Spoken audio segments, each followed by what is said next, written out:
सरफराज, हाँ? इतनी रात में क्या कर रहा है? कुछ भी नहीं, नींद नहीं आ रही थी तो पुरानी यादें ताज़ा कर रहा था। पुरानी यादें लैपटॉप में? आयशा, ये क्या कर रही हो तुम? मैं शादी की वीडियो देख रहा था यार अपनी। आज तो हमारी शादी की वीडियो देख रहे थे ना, मैं भी देखती हूँ। तुम बिल्कुल ही पीछे पड़ जाती हो। शादी का वीडियो देख रहे थे या किसी की सुहागरात? कुछ भी। हाँ, अच्छा, ये सब बोल के मूड बनाया जा रहा है ना, फैमिली प्लानिंग है ना। छोड़ो सरफराज, जब भी तुम्हारे पास आने की कोशिश करता हूँ तुम दूर कर देती हो मुझे। क्यों? मां नहीं बनना है या फिर बोर हो गई हो तुम मुझसे? तुम ना एकदम टू मच हो। चलो जल्दी से स्माइल दो। चलिए फिर।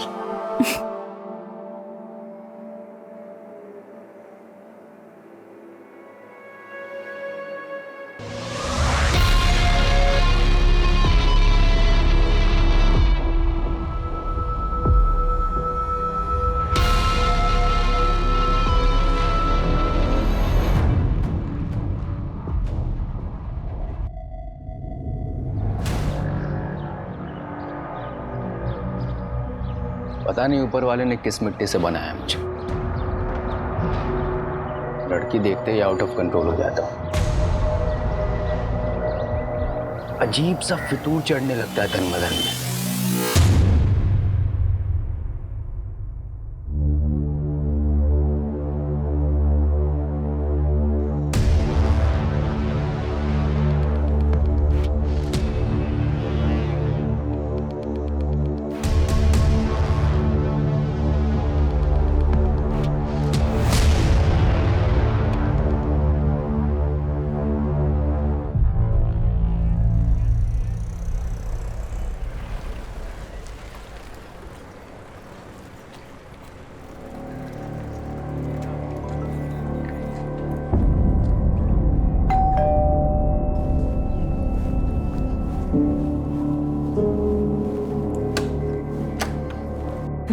आ गई बेटा?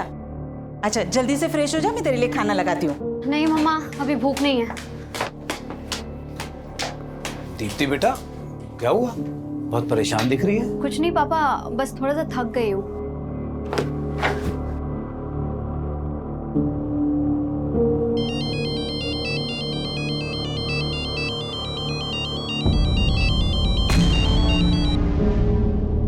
हेलो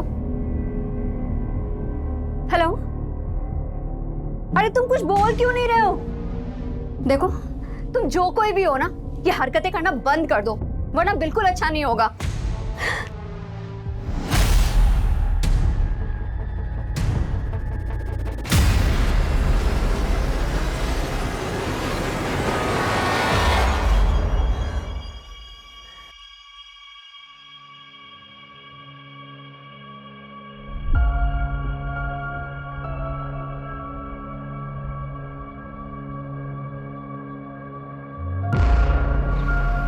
सरफराज, यहाँ क्यों खड़े? अरे कुछ नहीं भाईजान, बस देख रहा था हमारी बीवियाँ कितना काम करती है, कैसे मशरूफ रहती है काम में। जुबैदा, और तुम कहाँ मशरूफ थे? दिन भर से दिखाई ही नहीं दिए। देखा भाईजान, आपकी बहन एक बार मुझे देख ना लेना तो दिन नहीं करता इनका। क्यों मिस कर रहे थे हमें? कमाल की जोड़ी है तुम दोनों की, एक साथ होते हो ना तो रौनक आ जाती है। अरे कहाँ भाभी जान, दूर के ढोल सुहाने होते हैं, वरना किस्मत तो अरबाज भाई की अच्छी है जो आप उनके गले का हार बनी। हमारी किस्मत में तो कांटे लगे हैं बस। अच्छा, बहुत चुपती हूँ ना मैं, भी बताती हूँ। आयशा ये क्या कर रही हो? बहुत चुपती हूँ ना मैं। रुको रुको, अरे आयशा, आयशा ये क्या करी तुम? आयशा ये बाहर निकलो। सरफराज, बच्चों की तरह। सॉरी भाभी, देखा तेरी मस्ती में भाभी के कपड़े खराब हो गए। तुम्हारे घर? अरे कोई बात नहीं, मैं चेंज करके आती हूँ।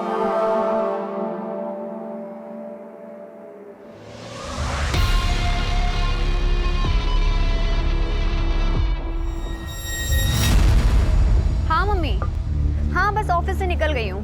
ध्यान से आना। मम्मी आप ज्यादा टेंशन मत लीजिए, अच्छा मम्मी एक बात बताना, वो राजन मेरा लैपटॉप रिपेयर करके दे गया? नहीं, तेरा लैपटॉप तो नहीं आया। अरे कितना बड़ा झूठा है, मुझसे तो कह रहा था दोपहर तक रिपेयर करके घर पहुंचा दूंगा। चलो मैं जाके देखती हूँ। भैया समता नगर। हाँ।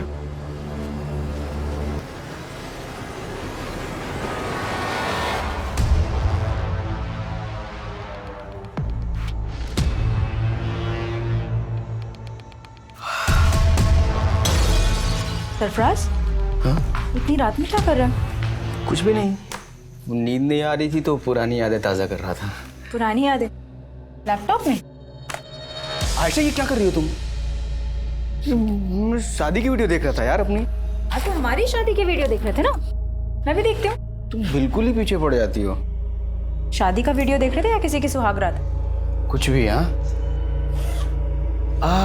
अच्छा, ये सब बोल के मूड बनाया जा रहा है ना, फैमिली प्लानिंग है ना। छोड़ो सरफराज, जब भी तुम्हारे पास आने की कोशिश करता हो तुम दूर कर देती हो मुझे। क्यों? मां नहीं बनना है या फिर बोर हो गई हो तुम मुझसे? तुम ना एकदम टू मच हो। चलो जल्दी से स्माइल दो। चलिए फिर।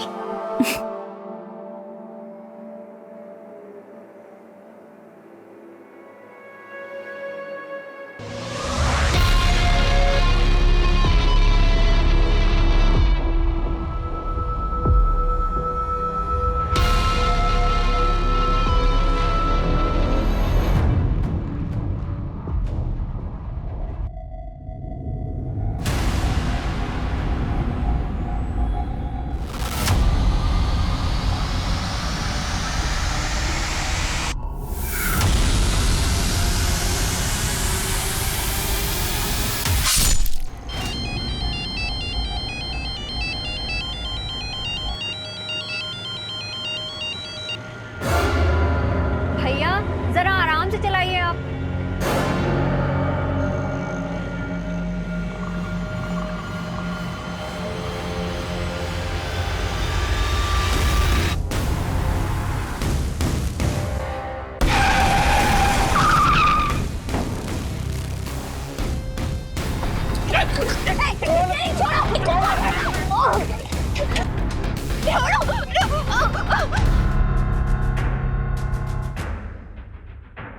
कुछ पता चला दीप्ति का? नहीं, वो राजन की दुकान पर अपना लैपटॉप लेने नहीं पहुंची और उसके ऑफिस वालों से भी कुछ पता नहीं चल रहा।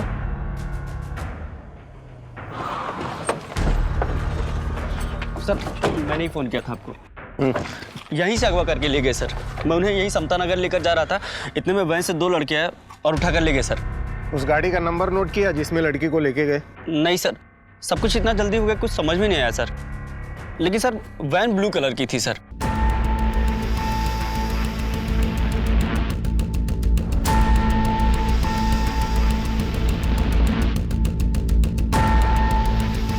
दीप्ति किडनैपिंग केस देखते ही देखते इतना बड़ा बन गया था कि केस तुरंत क्राइम ब्रांच को सौंप दिया गया।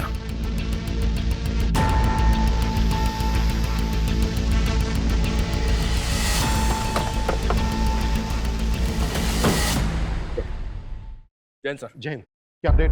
सर बोरीवली कॉम्प्लेक्स से किडनैपिंग स्पॉट तक उस ऑटो का ट्रेल चेक किया। जहां जहां सीसीटीवी मिला वहां उस ऑटो के पीछे वैसी कोई ब्लू वैन नहीं दिखी सर। और जहां किडनैपिंग हुई थी वहां सीसीटीवी नहीं था, इसलिए वैन आगे किस डायरेक्शन में गई इसका ट्रेस भी नहीं मिला। किडनैपिंग हुए 16 घंटे हो गए, पता नहीं इस वक्त लड़की किस हाल में होगी, और तुम कह रहे हो कि कुछ भी ट्रेस नहीं हुआ है? वो वैन जरूर किडनैपिंग स्पॉट से जंगल की तरफ गई होगी, उस डायरेक्शन में चेक किया? जी हाँ सर, वहां पूरी रात पेट्रोलिंग हुई है और उस पैच में कहीं सीसीटीवी नहीं सर, और ज्यादातर स्ट्रीट लाइट्स खराब पड़े। मैं मानता हूँ क्रिमिनल्स इन बातों का फायदा उठाते हैं, लेकिन हम ये एक्सक्यूज नहीं दे सकते। पता है ना मीडिया में कितना बवाल हो रहा है।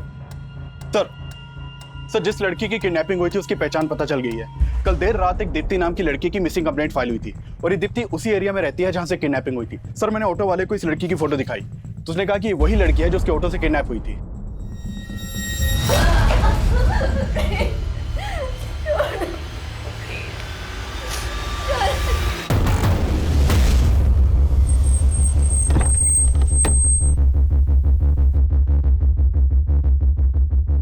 अरे लेकिन कुछ तो पता कीजिए, 2 दिन हो गए उससे गायब हुए हुए। आप लेकिन मैं आपको कॉल करता हूँ थोड़ी देर में।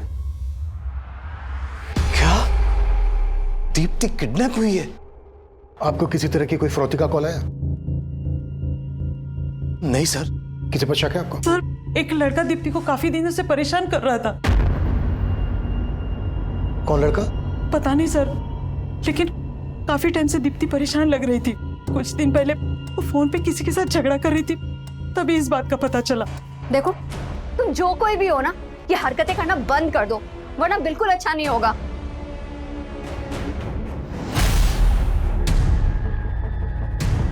क्या बात है बेटा, किससे बात कर रही थी?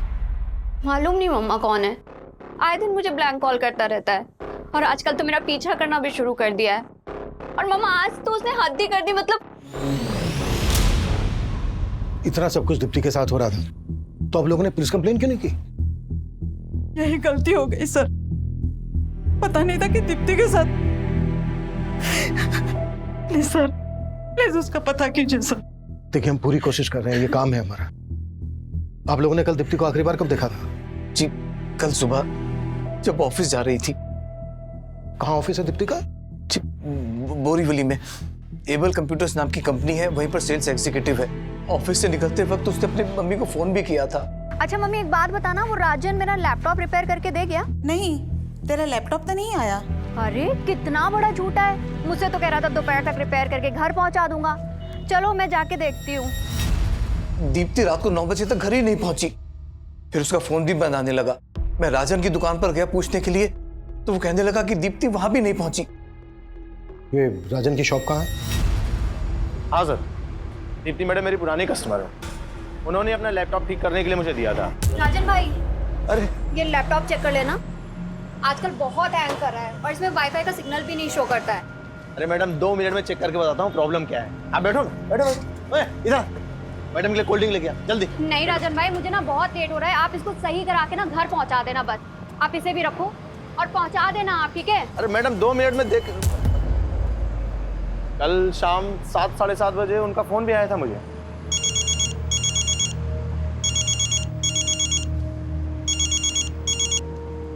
दीप्ति मैडम मैं आपको ही फोन करने वाला था। राजन भाई लैपटॉप रिपेयर हुआ या नहीं हुआ?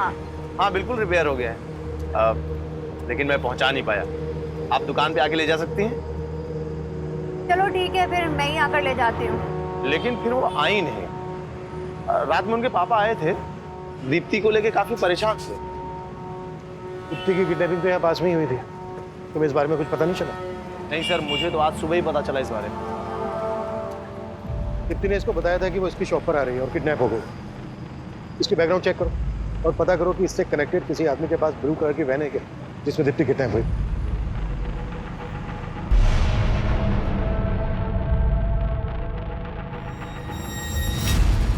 दीप्ति के पेरेंट्स ने बताया था कि कोई लड़का दीप्ति को ब्लैंक कॉल करता है, स्टॉक करता है। दीप्ति के कॉल रिकॉर्ड से स्टडी करो और जहां जहां दीप्ति का आना जाना था वहां सीसीटीवी फुटेज चेक करो। ये लड़का दीप्ति के ऑफिस, गली, मोहल्ले कहीं से भी कनेक्टेड हो सकता है।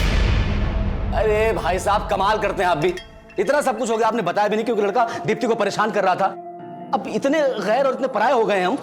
बस जय, अभी ये सब बात करने की हालत में नहीं है हम लोग। अरे भाई साहब हम समझ सकते हैं, लेकिन हम ऐसे हाथ पे हाथ रख के नहीं बैठ सकते। भाई साहब कुछ तो बताइए आप, ताकि हम जाके दीप्ति के बारे में कुछ तो मालूम करें, उसे ढूंढे जाके कम से कम।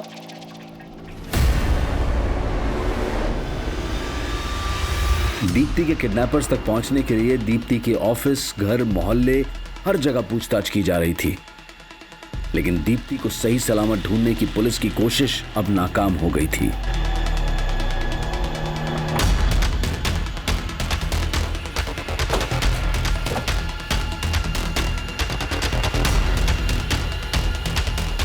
हटो हटो, हालत देखकर तो लग रहा है सर इसके साथ रेप भी हुआ है। ये जगह किडनैपिंग लोकेशन से 7-8 किलोमीटर दूर है। आसपास पता करो, शायद किसी से उस ब्लू कलर की वैन के बारे में पता चल जाए जिसमें दीप्ति किडनैप हुई थी। Okay sir.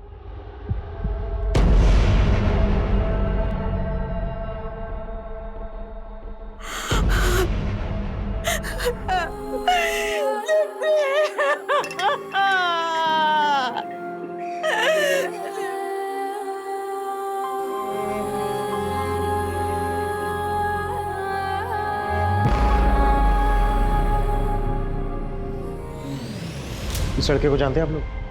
नहीं सर, क्या इसी लड़के ने? संकेत नाम है इसका नंबर हमें दीप्ति के कॉल रिकॉर्ड्स में है। इनफैक्ट ये अपने 2 अलग-अलग नंबर से दीप्ति को कॉल करता था। सर एक मिनट, मैंने इस लड़के को ही देखा है।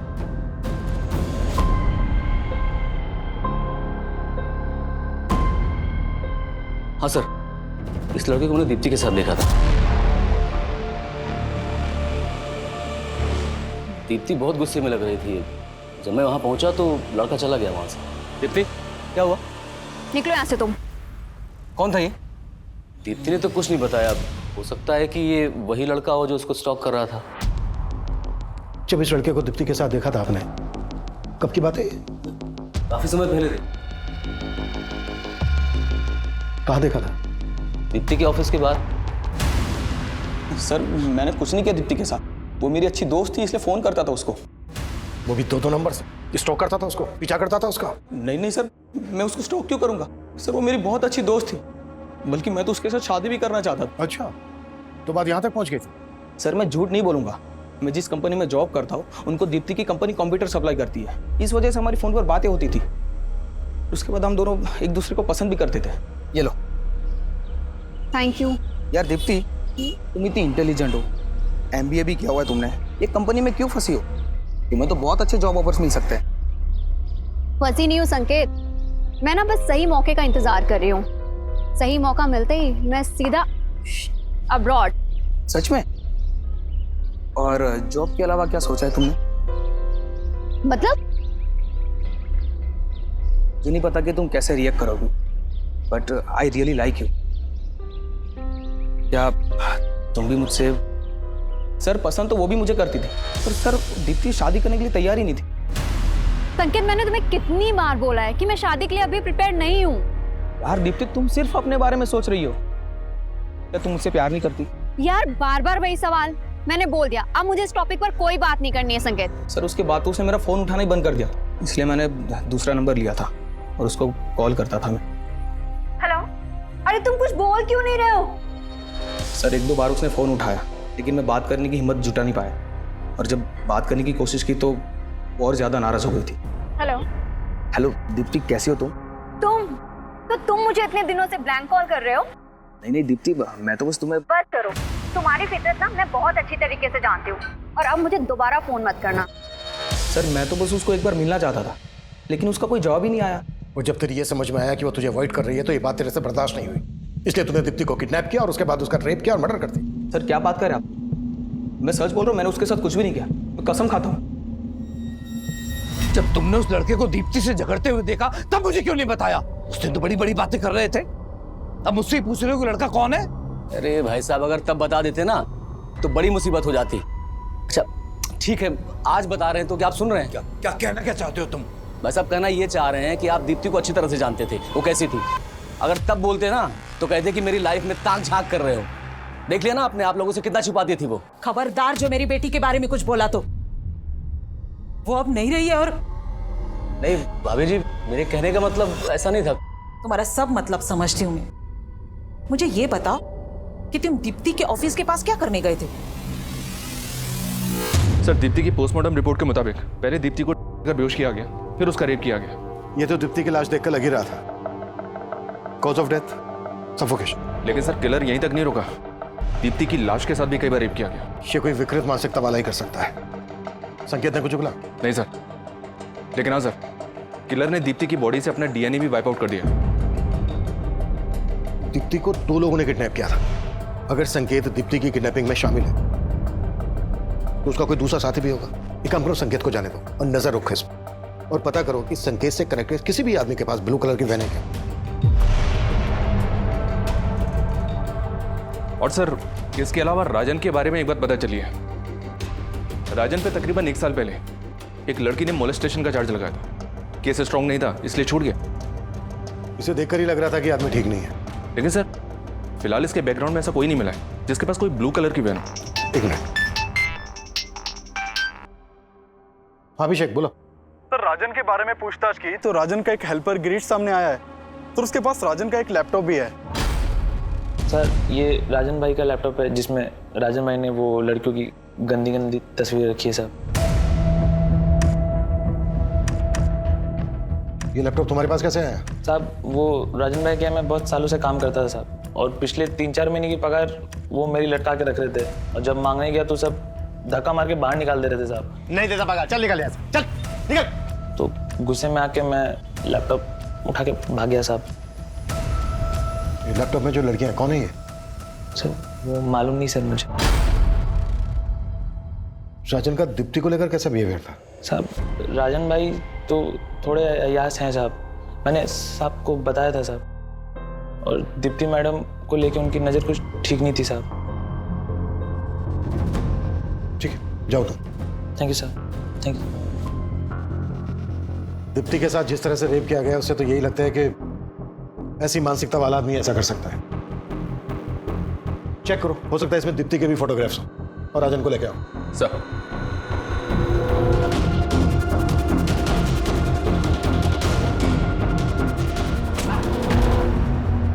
दीप्ति ने आखिरी कॉल तुझे किया था, और सीधे सीधे बोल, दीप्ति के रेप और मर्डर में तेरे साथ दूसरा कौन शामिल था? सर मैंने कुछ नहीं किया है, आपको जरूर कोई गलत फहमी हो रही होगी। तेरे लैपटॉप में जो न्यूड पिक्चर्स हैं, किन लड़कियों की हैं? मेरे लैपटॉप में? मेरा कौन सा लैपटॉप? अरे वही लैपटॉप जो गिरीश तेरी दुकान से लेके भागा था।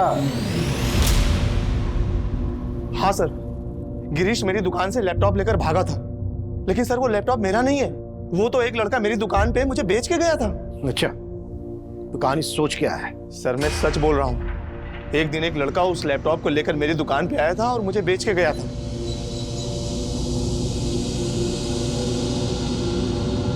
₹2000 मिलेंगे इसके?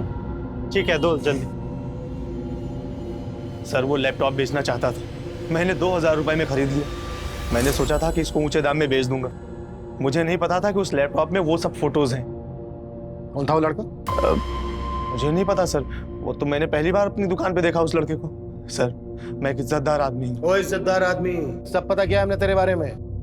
मोलेस्टेशन का चार्ज लगा था तुझ पर। वो तो झूठा आरोप है सर मेरे ऊपर, मैं सच बोल रहा हूँ। ऐसे नहीं उगलेगा ये। उगलवा इस। Top. Sir sir sir sir, sir.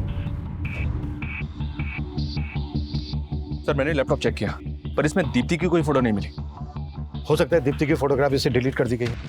इसका डिलीटेड डेटा रिट्रीव करो। Okay sir. और एक बात सर, ये सारी फोटोज मॉफ्ड हैं। मॉफ्ड? जी सर। यानी न्यूड पिक्चर्स के ऊपर दूसरी लड़कियों के फेसेस लगाए गए। Right sir.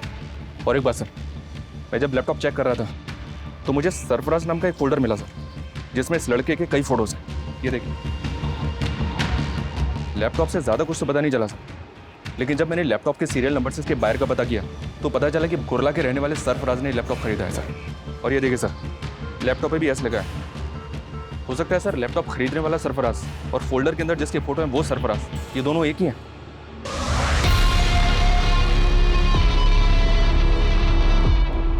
पॉसिबल है। अभिषेक, कुरला पुलिस से कांटेक्ट करो और सरफराज को लेकर आओ। सर।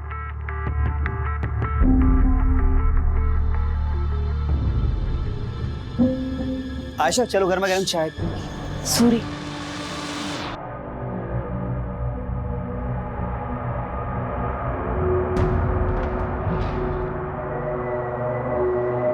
आयशा, मैं बहुत दिनों से तुमसे कुछ बात करना चाह रहा था। किस बारे में?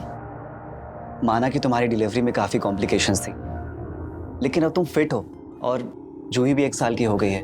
आयशा, तुम वही बिजनेस फिर से शुरू क्यों नहीं कर देती जो तुम जुबैदा भाभी के साथ करती थी? नहीं वसीम, अब हालात बहुत बदल गए हैं। मुझे नहीं लगता कि जुबैदा भाभी दोबारा वो काम शुरू करना चाहेंगी। तो तुम क्यों शुरू नहीं कर देती? क्यों? मेरा और जूही का खर्च चलाना मुश्किल हो रहा है क्या? आयशा, मैंने तुम्हारी हर मुश्किल को आसान किया है और तुम मेरे लिए मुश्किल नहीं बन सकती। और जूही, उसका नाम नहीं लिया तुमने। क्यों? वो सरफराज का खून है इसलिए?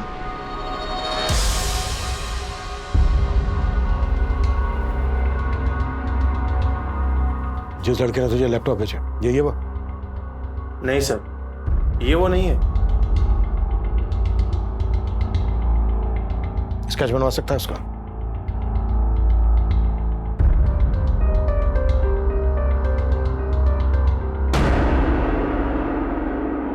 हाँ, वो लड़का कुछ कुछ ऐसा ही दिखता था। 2,000 रुपए मिलेंगे इसके। ठीक है, दो।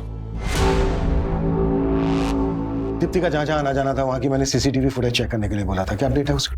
सर हमने दीप्ति के फ़ोन के लोकेशन के हिसाब से ऐसे कई एरियाज़ की फुटेज निकलवाई है, लेकिन सर फुटेज काफ़ी ज़्यादा है।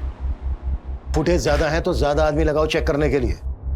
फुटेज में जहां जहां दीप्ति स्पॉट हुई है वहां पर उसको स्टॉक करने वाला भी हो सकता है, और वो संकेत, राजन, सरफराज कोई भी हो सकता है, या फिर ये स्केच वाला भी हो सकता है, जिसका पता लगाना है।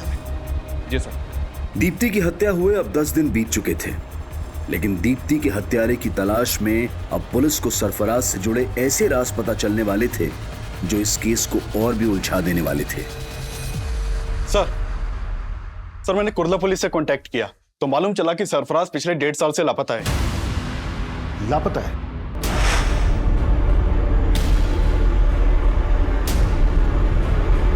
जी सर। 1.5 साल पहले सरफराज की मिसिंग कंप्लेंट उसकी बीवी ने दर्ज करवाई थी, लेकिन कुर्ला पुलिस सरफराज के बारे में कुछ पता नहीं लगा पाई और यह केस पिछले 1.5 साल से अनसॉल्व्ड है। 1.5 साल से? ऐसा क्या इस केस में कि पिछले 1.5 साल से सॉल्व नहीं हुआ? सर मैंने ये केस स्टडी किया, इस केस के ऊपर कुछ खास काम नहीं हुआ था। बस इस विलास नाम के आदमी के ऊपर शक जताया गया था क्योंकि इसने सरफराज को आखिरी कॉल किया था, लेकिन सर इसके खिलाफ बाद में कुछ मिला नहीं तो इसे छोड़ना पड़ा। 1.5 साल पहले सरफराज गायब होता है और 1.5 साल के बाद ये लड़का सरफराज का लैपटॉप राजन की दुकान पर बेचता है। दीप्ति राजन को लास्ट कॉल करती है और राजन की दुकान पर जा रही होती है। बीच रास्ते में ही दीप्ति का किडनैप हो जाता है, उसका रेप और मर्डर कर दिया जाता है। दीप्ति का रेप और मर्डर केस सरफराज के केस से जरूर ताल्लुक रखता है। सरफराज और इस स्केच वाले लड़के के बारे में पता लगाने के लिए हमें विलास और सरफराज से ताल्लुक रखने वाले सभी लोगों से मिलना पड़ेगा।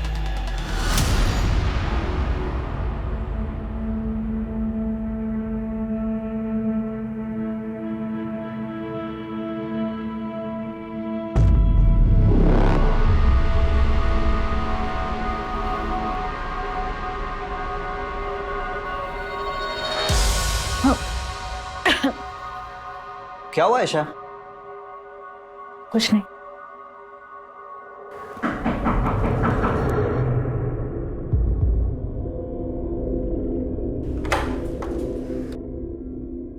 जी आयशा। जी हाँ। मैं inspector Abhimanyu Jindal, crime branch. हमें आपके पति सरफराज के बारे में आपसे कुछ बात करनी है। सरफराज? पूरे 1.5 साल बाद सरफराज के बारे में? पूछिए, क्या पूछना है? हमें आपके पति सरफराज का लैपटॉप मिला है। सरफराज का लैपटॉप? कहाँ? और सरफराज? ढूंढ रहे हैं उसे। दरअसल सरफराज का लैपटॉप दहीसर में एक दुकान पर बेचा गया और जिसने बेचा तो ये लड़का है। आप जानती हैं इसको? नहीं। सरफराज के लैपटॉप में हमें कुछ लड़कियों के फोटोग्राफ्स मिले हैं। उनके फेसेस कुछ न्यूड पिक्चर्स के साथ मॉर्फ किए गए। दहीसर के जिस एरिया में सरफराज का लैपटॉप बेचा गया, रिसेंटली उसी एरिया में दीप्ति नाम की लड़की का रेप और मर्डर किया गया। जानती हैं आप दीप्ति को? कभी आपने देखा था सरफराज के साथ इसे? जी नहीं, मैं इस लड़की को नहीं जानती, लेकिन मैं इतना ज़रूर जानती हूँ कि सरफराज के लैपटॉप में बहुत सारी लड़कियों के फोटोग्राफ्स थे, लेकिन मैंने कभी किसी लड़की के न्यूड फोटोग्राफ्स नहीं देखे।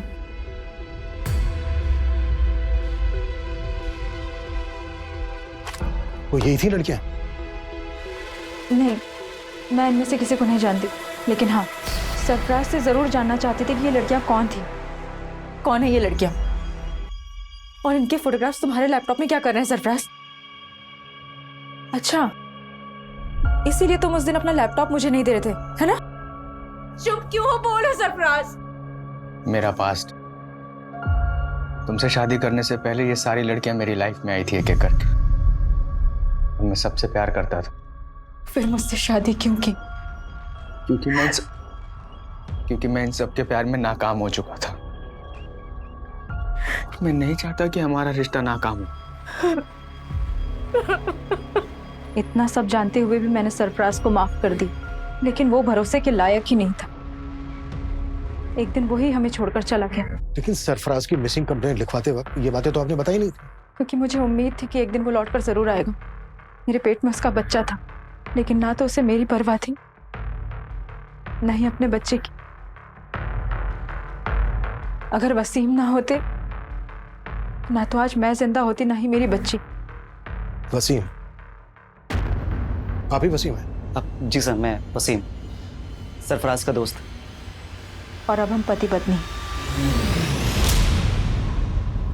हाँ सर, आज से 1.5 साल पहले से मैं सरफराज के कांटेक्ट में था सर। वो एक ब्रोकर था और मुझे एक प्लॉट की तलाश थी सर, और इसलिए मैं उससे मिला था। और ये बात सर मैंने कुर्ला पुलिस को भी बताई थी। लेकिन 1.5 साल बाद अब हमें पता चला है कि इस आदमी ने सरफराज का लैपटॉप दहीसर में बेचा था। क्या उस दौरान कभी इस आदमी को सरफराज के साथ देखा था? नहीं सर, मुझे ध्यान में नहीं है। शायद कभी देखा होगा सरफराज के साथ में। इसका नाम सरफराज है, ये 1.5 साल से लापता है। क्या इसको जानते हैं आप लोग? कभी दीप्ति के साथ देखा हो इसको?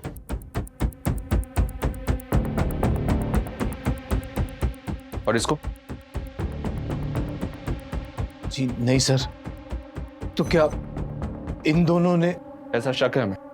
शक करने की वजह तो है, जिस तरह से सरफराज के गायब होते ही आयशा और वसीम ने शादी कर ली, उसे तो यही लगता है कि सरफराज खुद से गायब नहीं हुआ है, बल्कि सरफराज को गायब किया गया है।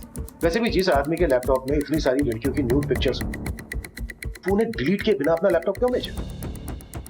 इसको ना तो आयशा ने पहचाना और ना ही वसीम ने। कहीं ऐसा तो नहीं है कि ये दोनों इसको जानते हैं लेकिन हमसे सच छुपा रहे हैं? सर, मैंने ये स्केच हर जगह सर्कुलेट करवा दिया। इसके साथ साथ हमारी टीम अब ये भी पता लगा रही है कि सरफराज और दीप्ति से जुड़े किसी भी इंसान के पास वो ब्लू वैन तो नहीं जिसमें दीप्ति को किडनैप किया गया।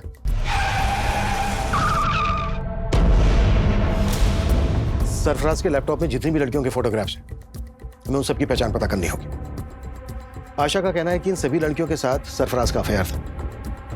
अगर ये सच है तो पॉसिबल है दीप्ति भी सरफराज का पास्ट। लैपटॉप का डिलीटेड डेटा रिट्रीव हुआ? फिलहाल तो नहीं सर, जल्दी हो जाएगा।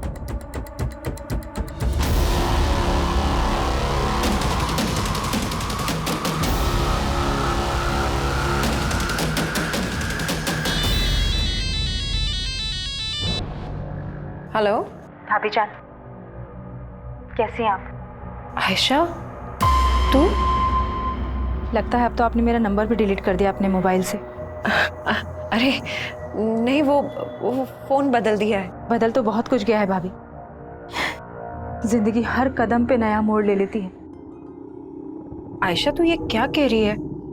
मैं कुछ समझी नहीं। मुझे तो लगा था आप खुद ही फोन करके बता देंगे, लेकिन कोई बात नहीं, मैं ही पूछ लेती।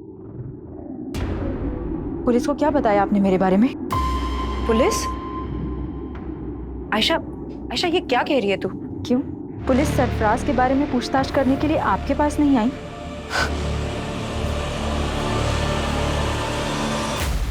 सर, हमने दीप्ति के ऑफिस के बाहर की पिछले 2 महीने की कई सीसीटीवी फुटेज चेक की। उनमें से कई फुटेज में दीप्ति संकेत के साथ दिखाई दे रही है, लेकिन सर फुटेज में संकेत दीप्ति को स्टॉक करता हुआ नहीं दिखाई दे रहा है। लेकिन दीप्ति को लगता था कि कोई लड़का उसको स्टॉक करता था, पीछा करता था उसको। बाकी की फुटेज भी चेक करो। जी सर। और एक बात है सर, दीप्ति की हत्या से 2 दिन पहले उसका चाचा उसके ऑफिस के बाहर देखा गया था।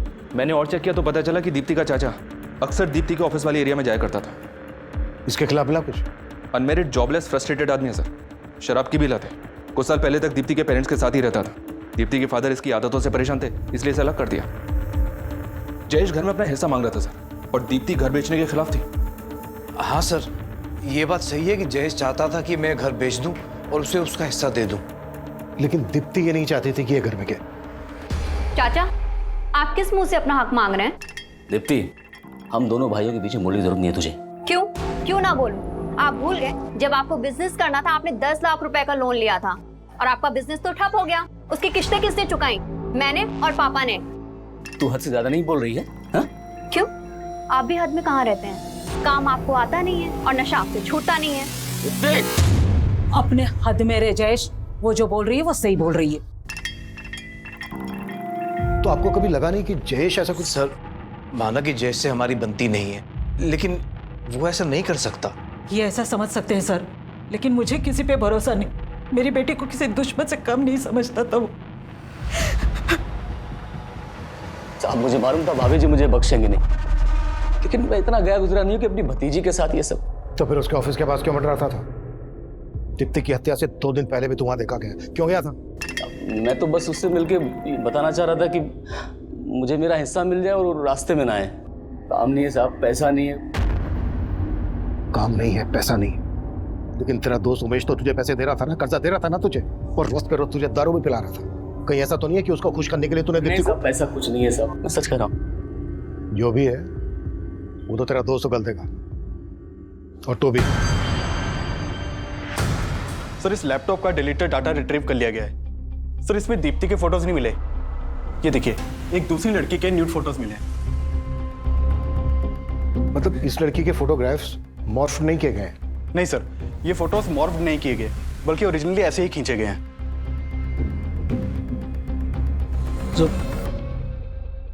जुबैदा, क्या सोच रही? आपने हमेशा अपनी बहन के बारे में सोचा, कभी उसकी जिंदगी दागदार नहीं होने दी, लेकिन मुझ पर लगा ये दाग मुझे हमेशा परेशान करता रहेगा।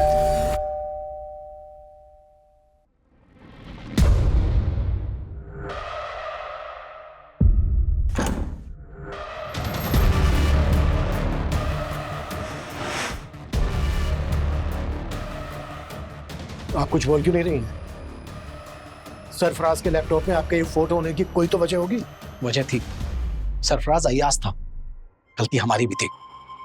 मैंने बिना जाने बिना परखे अपनी बहन की शादी उसके साथ करवा दी, और उसके बाद उसको पड़ोस में ही घर दिलवा दिया। फिर वो मेरी बीवी पे ही ताक झांक करने लगा।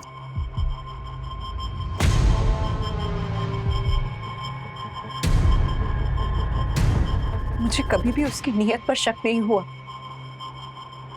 मैं और आयशा तो मिलकर एक साथ अच्छे से काम कर रहे थे, काम बढ़ भी रहा था, लेकिन फिर अचानक मुझे माइग्रेन का प्रॉब्लम हो गया। आयशा, मैं नहीं चाहता कि इस काम से जुबैदा को और ज्यादा तकलीफ हो। डॉक्टर ने 2 महीने का हैवी कोर्स दिया है। देखो, इस दवा को खाने से इसको ज्यादा नींद आएगी। तुम बात को समझो। ऐसा करो कि कुछ दिन के लिए काम बंद कर दो। मेरी तबीयत की वजह से हमें कुछ टाइम के लिए हमारा काम बंद करना पड़ा, और एक दिन मैं दवा लेके बस आराम कर रही थी तो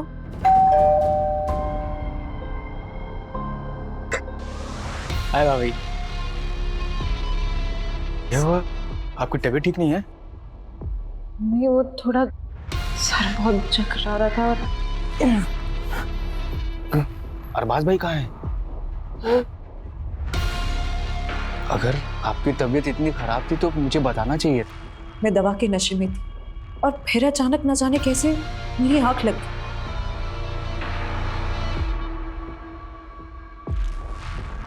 और फिर उसने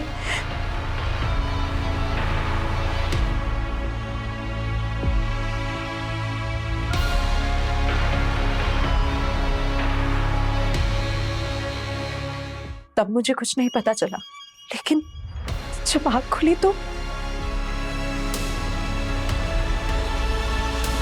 फिर अरबाज घर वापस आए तो मैंने उन्हें सब कुछ बता दी। मैं तो उसी वक्त पुलिस के पास जाना चाहती थी, लेकिन इन्होंने मना कर दिया।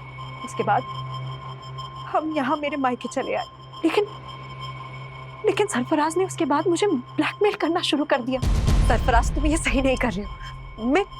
मैं आयशा को सब कुछ बता दूंगी। तो बता दो, डरता नहीं हूं मैं। सरफराज, सरफराज, क्यों तू मेरी बहन और मेरी बीवी की जिंदगी बर्बाद कर रहा है? ठीक है, आप जैसा बोल रहे हो मैं वैसा ही करूंगा। बस एक रात के लिए जुबैदा को मेरे साथ छोड़ दो। चिल्ला मत। अगर मेरी बात नहीं मानी तो जुबैदा की फोटो इंटरनेट पे अपलोड कर दूंगा। सर, उसने नाक में दम कर दिया था, इसीलिए तुमने उसे अपने रास्ते से हटा दिया? नहीं, इसकी मदद से? नहीं सर, हम इसे नहीं जानते सर। जुबैदा और अरबाज सस्पेक्ट नजर आ रहे थे, लेकिन सरफराज के साथ क्या हुआ होगा इसको लेकर पुलिस नतीजे तक नहीं पहुंच पा रही थी, और उन्हें उस आदमी की तलाश थी जिसने सरफराज का लैपटॉप राजन को बेचा था। वहीं जुबैदा के अलावा सरफराज के लैपटॉप में कई लड़कियों के आपत्तिजनक फोटो थे, और पुलिस एक एक करके हर लड़की को आइडेंटिफाई कर रही थी, लेकिन उनमें से ज्यादातर लड़कियों का कहना था कि वो सरफराज को ठीक से जानती तक नहीं थी। पुलिस के मन में बार बार ये सवाल उठ रहा था कि 1.5 साल पुराना वो केस दीप्ति के रेप और मर्डर से कैसे जुड़ा था। सर, हमने इस फुटेज को क्लोजली एग्जामिन किया तो ये देखा, 1-2 जगह और ये दीप्ति के पीछे जाता हुआ दिख रहा है। शर्मा, पता करो इसके साथ दूसरा और कौन था। जी सर। सर, मैंने कुछ नहीं किया था सर। मैंने क्या किया सर? सब पता चल गया है हमें। तू ही दीप्ति को स्टॉक करता था, पीछा करता था उसका। और हमने तेरे उस मैकेनिक दोस्त नरेश के बारे में भी पता लगा लिया है, जिसके गैरेज की ब्लू कलर की वैन में तुम दोनों ने मिलकर दीप्ति को किडनैप किया। तेरे उस मैकेनिक दोस्त ने सब कुछ उगल दिया है। बेहतर यही होगा कि तुम भी उगलते। सब राजन भाई नहीं है क्या? राजन भाई तो बाहर है। अच्छा, मेरा हार्ड ड्राइव ठीक हो गया? हाँ, वो हो गया ठीक मैडम। दो अच्छी लगती थी दीप्ति मुझे। दिन रात उसका चेहरा मेरे मन में घूमता रहता था, छूना चाहता था मैं उसको। पागल हो गया था मैं, पागल।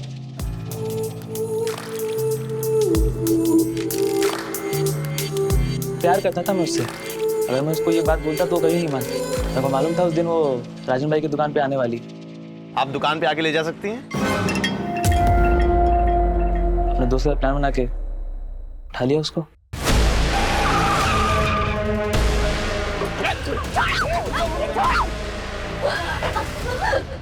जाने दो मुझे।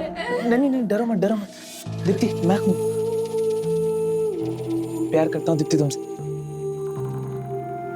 शादी कर लो मुझसे। दीप्ति, शादी कर लो। मरते तब तक तू उसका रेप करता रहा और मरने के बाद भी बोलता है प्यार करता था। कुत्ता साले। और इतना कुत्तों की इसकी चीखें पुलिस स्टेशन के 1 किलोमीटर दूर तक सुनाई देनी चाहिए। सर, ये स्केच इस शाद नाम के लड़के का है। ये साइन में एक फैक्ट्री में काम करता है और सर 1 महीने से गायब। और सर ये भी पता चला है कि ये शाद इस विलास के टच में भी था। जब 1.5 साल पहले सरफराज गायब हुआ था तो उसे आखिरी कॉल इसी ने किया था।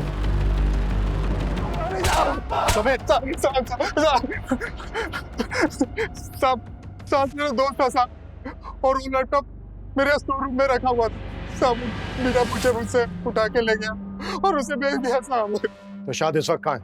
आपने उसका स्केच दिखाया था ना, मैं डर गया था साहब, मैंने उसे गांव भेज दिया। तो तूने और शाद ने मिलकर सरफराज को गायब किया था? नहीं साहब, शाद ने कुछ नहीं किया साहब। तो फिर कौन मिला हुआ था तेरे साथ? कहाँ है सरफराज? क्या किया उसके साथ?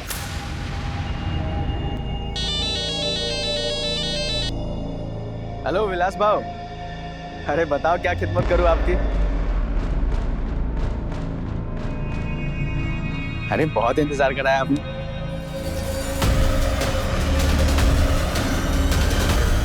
सरफराज ने जब मेरी बेटी जुबैदा के वो गंदी फोटो खींचे तब वो मेरे दामाद के साथ मेरे घर सूरत आ गए। मेरी बेटी की तरह मैं भी चाहता था कि हम पुलिस के पास जाए, मगर मेरा दामाद नहीं माना। अगर हम पुलिस के पास गए तो हमारी बहन की जिंदगी बर्बाद हो जाए। अरे कैसे बातें कर रहे हैं आप? बात समझिए। अब अगर पुलिस के सामने अगर ये बात आई तो हमारी बड़ी बदनामी होगी। अभी पुलिस नहीं, मैं फिर भी खून के घूंट पी के रह गया। लेकिन जब उसने मेरी बेटी की फोटो इंटरनेट पर डालने की धमकी देनी शुरू की तब मैं खुद गया उसे समझाने, उसकी मिन्नतें करने। खुदा से डर बेटा, वो फोटो डिलीट कर दे। अपनी बेटी दे दे, सिर्फ 1 रात के लिए। राज, तू ये सही नहीं कर रहा है, समझा? चले, क्या जो करना कर ले। विलास को तो मैं काफी दिनों से जानता था। बहुत सारा कर्जा लेकर रखा था उसने मुझसे। और तुमने उसको बोला कि अगर वो तुम्हारा साथ देगा तो तुम उसका सारा कर्जा माफ कर दो। मैंने जो भी किया अपनी बेटी के आबरू बचाने के लिए किया और मुझे उसका जरा भी अफसोस नहीं है।